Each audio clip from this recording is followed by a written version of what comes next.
Bienvenue. On va s'attaquer aujourd'hui à l'un des plus grands mystères économiques de notre temps, pourquoi la part du gâteau qui revient aux travailleurs ne fait que diminuer. C'est une enquête qui, au fond, nous concerne absolument tous. Il faut savoir que pendant très très longtemps, les économistes pensaient qu'il y avait une sorte de règle d'or, une constante. En se basant sur les travaux d'un certain Nicolas Kaldor, l'idée générale était que la répartition des revenus entre le travail d'un côté et le capital de l'autre était incroyablement stable. C'était un pilier de la pensée économique. Et cette règle, elle était toute simple. En gros, les 2 tiers du revenu national allaient dans la poche des travailleurs sous forme de salaire, et le tiers restant, il allait aux propriétaires du capital, profits, dividendes, ce genre de choses. Cet équilibre a semblé gravé dans le marbre pendant des décennies. Sauf que c'est là que notre enquête commence vraiment. Toutes les données récentes le montrent, ce vieil équilibre a complètement volé en éclats. Alors, que s'est-il passé? Regardons les preuves de plus près. Et là, les chiffres parlent d'eux-mêmes. Depuis les années 80, la part de la richesse créée chaque année, ce qu'on appelle la valeur ajoutée, qui revient au salaire, a chuté lourdement. En Europe, on est passé de 68% à 60%. Aux États-Unis, de 65% à 58%. Clairement, la vieille règle ne tient plus du tout la route. On a donc notre scène de crime, si on peut dire, une part du gâteau qui a disparu pour les travailleurs. L'heure est venue d'identifier les suspects et de commencer l'interrogatoire. Alors, le suspect numéro 1, celui qui vient tout de suite à l'esprit de tout le monde, c'est bien sûr le progrès technologique. Cette fameuse course entre l'homme et la machine, qui semble tourner de plus en plus à l'avantage de la machine. Le raisonnement mis en avant par des économistes comme Karabarbounis et Neyman est assez simple en fait. La technologie rend les machines, les robots, les logiciels de moins en moins chers. Du coup, pour une entreprise, ça devient beaucoup plus rentable d'investir dans du capital plutôt que d'embaucher. Et, paf, mécaniquement, la part qui va au salaire diminue. Et un point super important, quand on dit capital, il ne faut pas imaginer que des grosses machines ou des usines. Aujourd'hui, il y a tout ce capital qu'on ne peut pas toucher, les logiciels, les algorithmes, les brevets. Et ce capital-là, dit immatériel, il a complètement explosé et il joue exactement le même rôle. Bon, cette piste technologique, elle est logique, elle est tentante. Mais, est-ce que ça explique tout?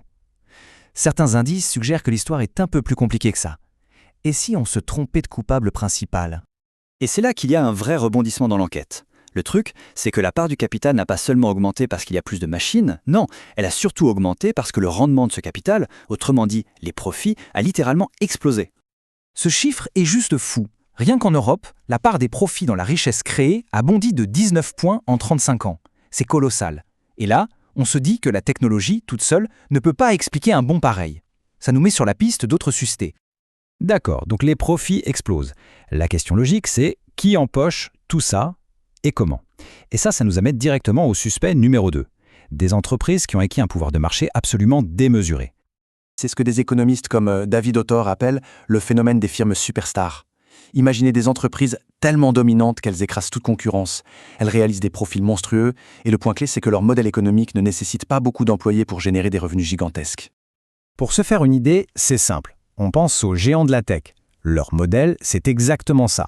Ils peuvent toucher des millions, voire des milliards de clients avec un nombre d'employés qui reste finalement assez faible. Du coup, ils aspirent une part énorme des profits et il en reste forcément moins à distribuer sous forme de salaire. Et ce pouvoir de marché a été comme boosté par un changement radical dans la philosophie même des entreprises. Avant les années 80, on considérait qu'une boîte devait trouver un équilibre entre ses salariés, ses clients et ses actionnaires. Mais depuis, on est passé à un modèle où l'objectif numéro 1, et souvent le seul, c'est de maximiser la valeur pour l'actionnaire, point final. Et la conséquence, on la voit très bien ici, une part de plus en plus énorme de ces super profits, au lieu d'être réinvestie ou de servir à augmenter les salaires, elle part où? Directement dans la poche des actionnaires. Soit par les dividendes, soit par les rachats d'actions. C'est cette technique où l'entreprise utilise ses profits pour racheter ses propres actions, juste pour faire grimper leur prix. Bon, on a nos suspects, on a nos preuves, on a le mobile, il est temps de rassembler toutes les pièces du puzzle et de conclure cette affaire.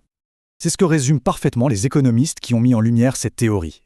Le lien est direct, la montée en puissance de ces entreprises superstars, qui sont très peu gourmandes en main-d'œuvre, explique en très grande partie la baisse de la part des salaires dans toute l'économie. Alors, le verdict final? Eh bien, il n'y a pas un seul coupable. C'est un cocktail. La technologie a préparé le terrain.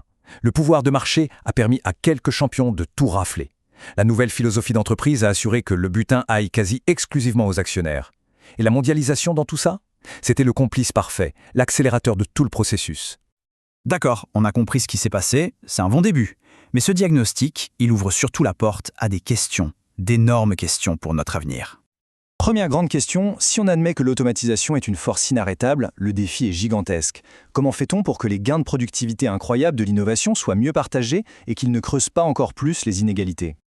Deuxième interrogation, si le vrai coupable, c'est ce pouvoir de marché démesuré de quelques géants, alors est-ce que nos vieilles lois sur la concurrence sont encore à la hauteur?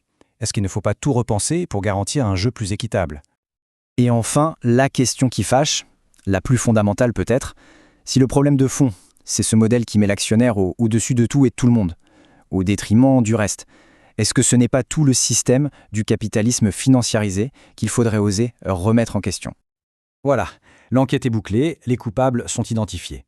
Mais attention, ce n'est pas la fin de l'histoire, c'est tout le contraire. C'est en fait le point de départ d'un débat absolument essentiel sur le type d'économie et même de société que l'on veut construire pour demain.